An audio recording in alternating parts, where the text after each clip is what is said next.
O evangelho de hoje é de Marcos, capítulo 12, versículos 18 a 27. Naquele tempo vieram ter com Jesus alguns saduceus, os quais afirmavam que não existe ressurreição, e lhe propuseram este caso: Mestre, Moisés deu-nos esta prescrição: se morrer o irmão de alguém e deixar a esposa sem filhos, o irmão desse homem deve casar-se com a viúva, a fim de garantir a descendência de seu irmão. Ora, havia 7 irmãos. O mais velho casou-se e morreu sem deixar a descendência. O segundo casou-se com a viúva e morreu sem deixar a descendência. E a mesma coisa aconteceu com o terceiro, e nenhum dos 7 deixou descendência. Por último, morreu também a mulher.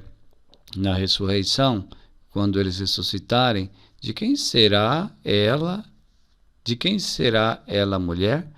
Porque os 7 se casaram com ela.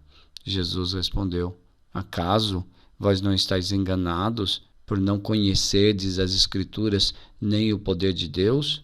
Com efeito, quando os mortos ressuscitarem, os homens e as mulheres não se casarão, pois serão como os anjos do céu. Quanto ao fato da ressurreição dos mortos, não lestes no livro de Moisés, na passagem da sarça ardente, como Deus lhe falou: eu sou o Deus de Abraão, o Deus de Isaque, o Deus de Jacó? Ora, ele não é Deus de mortos, mas de vivos. Vós estáis muito enganados. Palavra da salvação. Comentário ao Evangelho. Então, o foco deste texto é a questão da ressurreição trazida pelos saduceus. Os saduceus eram sacerdotes do templo. Os fariseus, um outro grupo, aceitavam a ressurreição dos mortos. Essa coisa de que haverá uma vida após a morte física, né? Então, depois que se morre, há uma vida.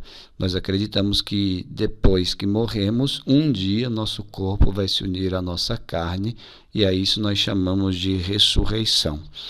Os saduceus não acreditavam nessa possibilidade, apenas os fariseus. E o evangelho de hoje está dialogando justamente com essa dificuldade dos saduceus. E Jesus pensava o quê? Segundo o ensinamento de Jesus, e, portanto, o ensinamento para nós, o que pensar sobre esse assunto? Então, se aproximam de Jesus com uma questão, né? É justamente essa questão para provocar uma resposta de Jesus a respeito desse assunto. Primeiro, começa colocando uma coisa que nós chamamos de lei do levirato. O que é a lei do levirato?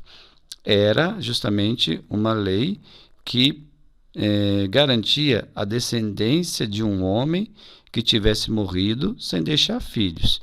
Então, o homem que tivesse se casado com a mulher, ele deveria, por lei, deixar uma descendência.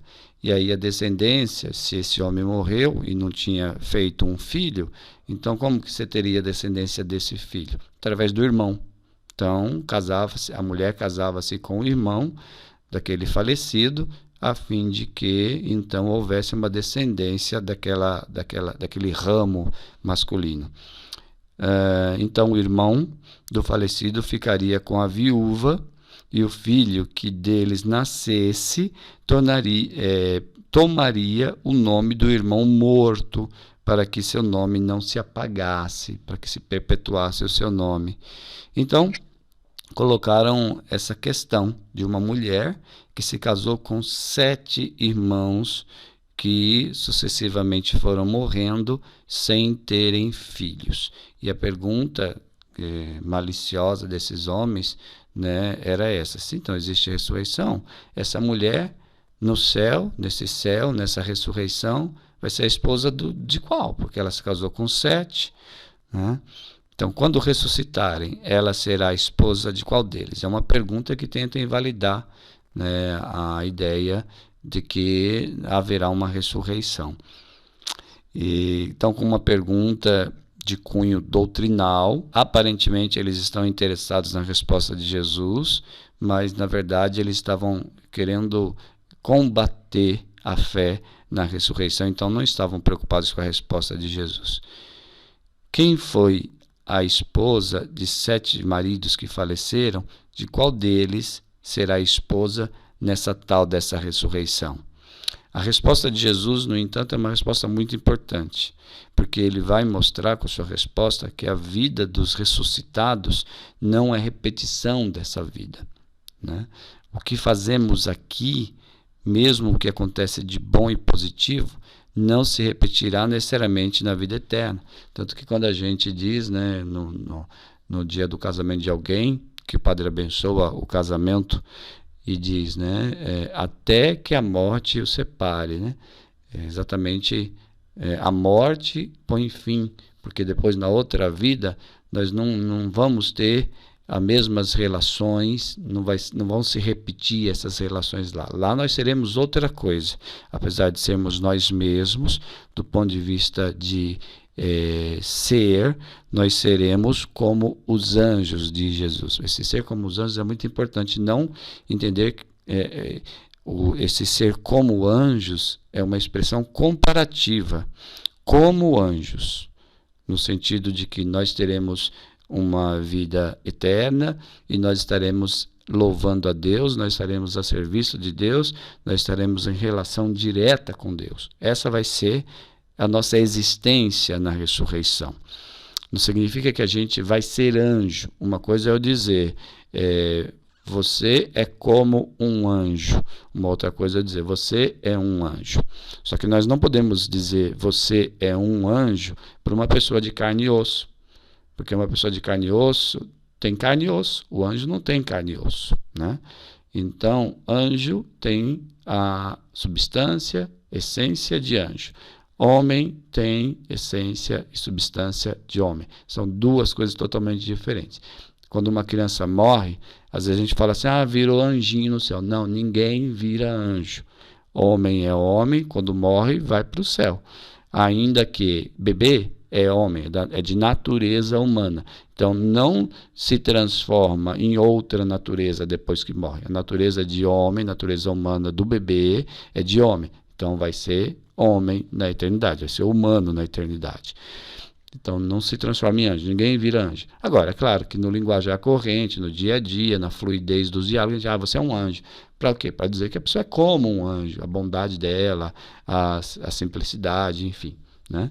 Mas é uma linguagem comparativa, não uma afirmação que a gente está acreditando que aquela pessoa que está ali na nossa frente é um anjo. Então, a nossa vida lá vai ser como de anjo. Aqui então se fala o que vai acontecer na ressurreição.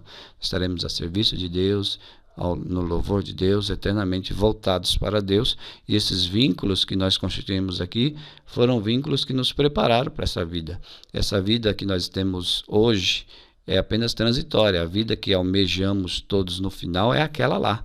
Então essa aqui é provisória, aquela vida na ressurreição é a definitiva. Estamos aqui para nos ajudarmos uns aos outros a um dia chegar nessa vida definitiva. Vamos à nossa oração. Senhor, nós pedimos a fé na ressurreição, uma fé sobrenatural, uma fé que cada vez nos encha mais, uma fé que nos capacite a crer com mais convicção na Tua palavra e, sobretudo, uma fé que nos faça olhar para o próximo com caridade. Glória ao Pai, ao Filho e ao Espírito Santo, como era no princípio, agora e sempre. Amém.